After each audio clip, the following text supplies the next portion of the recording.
جن کے ماں باپ دنیا میں ہیں انہیں احساس نہیں کہ کتنی عظیم نعمتوں کے ساتھ ہم زندگی گزار رہے ہیں۔ کسی کہنے والے نے کہا ہے کہ نعمت ختم ہونے کے بعد اس کی قدر کا انسان کو احساس ہوتا ہے۔ یہ چہرے جن پہ تم جھریاں دیکھتے ہو یہ معمولی چہرے نہیں ہیں۔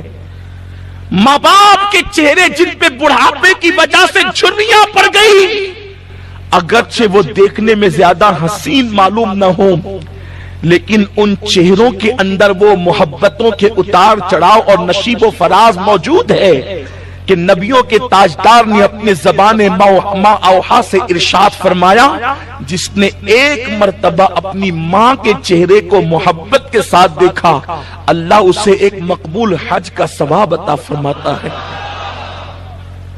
ماں باپ کو گھر سے نکالنے والے، اپنی پسند کی شادی کے نام پر ماں باپ کا دل دکھانے والے، اپنے ماں باپ کو رلانے والے، ماں باپ کے اخراجات مانگنے پر ان کو ڈانٹنے والے، ذرا غور تو کرے قاسم نعمت مالک جنت مالک کل مصطفیٰ جان رحمت کہتے ہیں کہ کاش میری امی حضرت آمنہ اس وقت حیات ہوتی اور میں تمہیں عشاء کی نماز پڑھا رہا ہوتا اور میری ماں مجھے بلاتی اے محمد ادھر آؤ تو میں کیا کرتا؟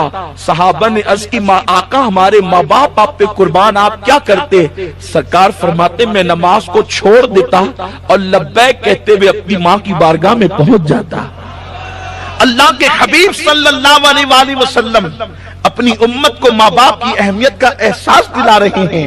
میرے پیارے آقا صلی اللہ علیہ وسلم کے پیارے دیوانوں، اللہ کے حبیب صلی اللہ علیہ وسلم نے فرمایا ماں باپ کی بے ادبی وہی کرتا ہے جن کے دل اللہ سخت کر دیتا ہے۔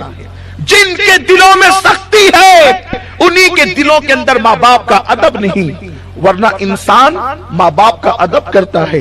امام اہل سنت رضی اللہ تعالی عنہ والدین کے حقوق بیان کرتے ہوئے ارشاد فرماتے ہیں کہ ماں باپ سے ڈائریکٹ گفتگو کرنے کی اجازت نہیں، بلکہ ماں باپ سے گفتگو کے آداب یہ ہیں، اسلامی آداب یہ ہیں کہ جب ماں باپ سے گفتگو کرنا ہو تو پہلے ان سے اجازت طلب کرو، اگر وہ اجازت دیں تو ان سے اس طرح گفتگو کرو جیسے ایک غلام اپنے آقا سے گفتگو کرتا ہے۔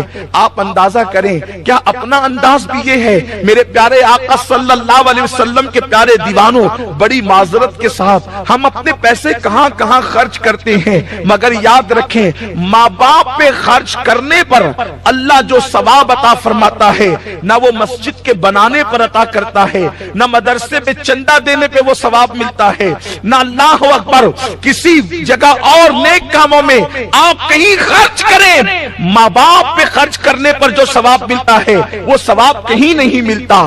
بڑی معذرت کے ساتھ ہم ماں باپ کو اہمیت ہی نہیں دیتے۔ لوگ مجمع کے اندر اگر مسجد اور مدرسے کا چندہ ہو رہا ہو اور وہاں پر 5,000 10,000 1 لاکھ لکھا دیتے ہیں، حالانکہ وہ گھر سے اس حالت میں آتے ہیں کہ ماں نے کہا کہ بیٹا مجھے دواخانہ جانا ہے، کچھ روپیے دے دو تاکہ ڈاکٹر کی فیس ادا کر دوں، تو وہ ماں کو یہ کہہ کے آتا ہے بڑھاپے میں تمہیں کتنے پیسے لگتے ہیں، کیا میں سب تمہیں پہ خرچ کر دوں؟ میرے پیارے آقا صلی اللہ علیہ وسلم کے پیارے دیوانوں، آپ کو بتاؤں کون اس وقت خوش نہیں رہنا چاہتا؟ خوش رہنے کے لیے آج لوگ ناولیں پڑھ رہے ہیں، خوش رہنے کے لیے لوگ الگ الگ انداز سے ٹپس دیکھتے ہیں کہ کون سا طریقہ خوش رہنے کا ہے۔ میرے پیارے آقا صلی اللہ علیہ وسلم کے پیارے دیوانوں، میرے آقا غیب داں نبی صلی اللہ علیہ وسلم فرماتے ہیں اگر ہمیشہ خوش رہنا چاہتے ہو اور لمبی عمر چاہتے ہو، اگر یہ دو چیزیں نعمت پانا چاہتے ہو، اللہ تمہاری عمر کو لمبی کرے اور تمہیں زندگی میں ہمیشہ خوش رکھے،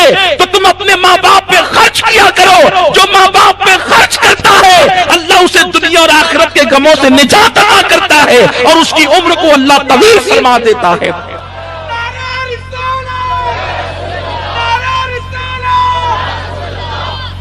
ماں باپ پہ خرچ کرنے کے حوالے سے بڑی معذرت کے ساتھ موبائل کے ریچارج پر ہم جتنا خرچ کرتے ہیں مہینے میں اتنا بھی اپنے ماں باپ پہ خرچ نہیں کرتے۔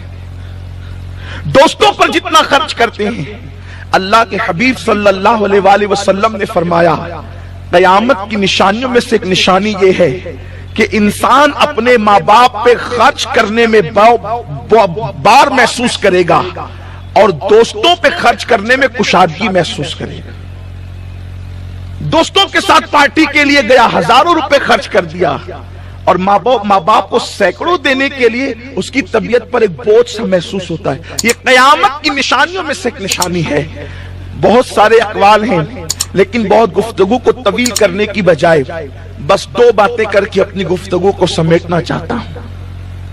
زندگی میں کبھی اپنے والدین کی بد دعا نہیں لینا، دعا لینا. انہیں کبھی نہیں رلانا، کیونکہ رلانے والا جس نے ماں باپ کو رلایا، دکھی کیا، وہ ہمیشہ کے لیے اللہ کی رحمت سے محروم کر دیا جاتا ہے. اس کے لیے محرومی لکھ دی جاتی ہے. کبھی ماں باپ کو نہ رلانا. لوگ ماں باپ کو بہت ستا رہے ہیں.